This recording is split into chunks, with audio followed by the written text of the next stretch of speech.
여러분 안녕하십니까? 반갑습니다. 여기는 전용복의 좋은 이야기입니다. 오늘은 교회 법에 대해서 이야기를 하려고 합니다. 나는 법은 법이야 하는 책을 썼습니다. 법은 법이야, 이 말은 법을 설명하는데 좀 어울리지 않고 약간 법의 권위를 손상하는 그런 느낌도 듭니다.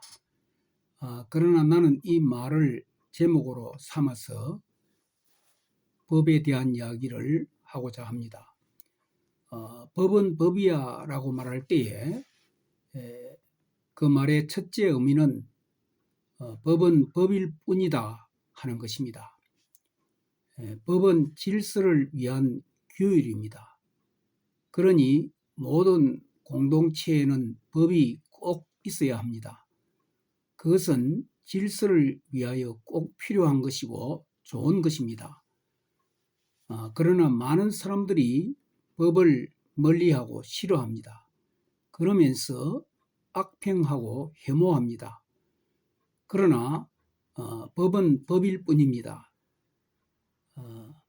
그것은 우리에게 꼭 있어야 하는 것으로 그저 법일 뿐입니다.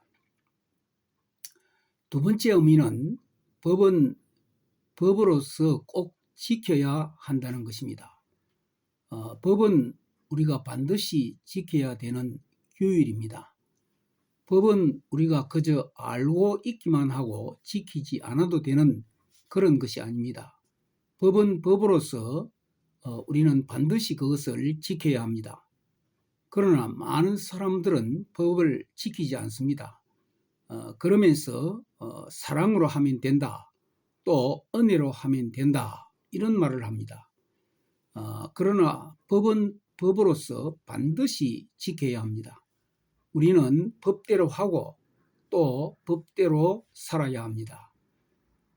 세 번째 의미는 법대로 안 하면 가만두지 않겠다는 뜻입니다. 법은 강제 규범입니다. 모든 공동체의 구성원은 법을 지켜야 하고 지키지 않으면 제재와 벌이 따릅니다. 모든 법은 그것을 지킬 것을 요구하고 지키지 않을 시에는 벌이 따르는 것을 말합니다. 그러나 많은 사람들이 법을 어기고 법을 피하려고 합니다. 그러나 우리는 법대로 하기를 힘쓰고 그렇지 못하였을 경우에는 벌을 스스로 자청해야 합니다. 나는 이러한 전제를 가지고 법 이야기를 하고자 합니다. 먼저 법 자체를 말하겠습니다. 그리고 그 법의 원리를 말하겠습니다. 원리를 알면은 이해가 쉽고 지킬 마음도 생깁니다. 그 다음에는 그 법에 대한 해설을 하고자 합니다. 그런데 나는 그저 해설을 하는 것이 아니라 비판도 하고 거기에 대한 대안도 제시하고자 합니다. 그것이 제대로 된 해설이라고 생각합니다. 그러나 법에 대한 내용을 다 말하는 것이 아니고 중요한 주제에 대해서 말하고 또 문제가 되는 그런 부분에 대해서 말하려고 합니다. 저는 성경의 근본 원리와 장로교의 원리에 따라서 시종일관 말을 하고자 합니다. 그러나 이 설명이 다른 사람과 다를 수도 있고 잘못될 수도 있다고 생각합니다. 그런 것에 대하여 지적하여 주시면 언제라도 토론하고 또 잘못이 인정되면 고치도록 하겠습니다.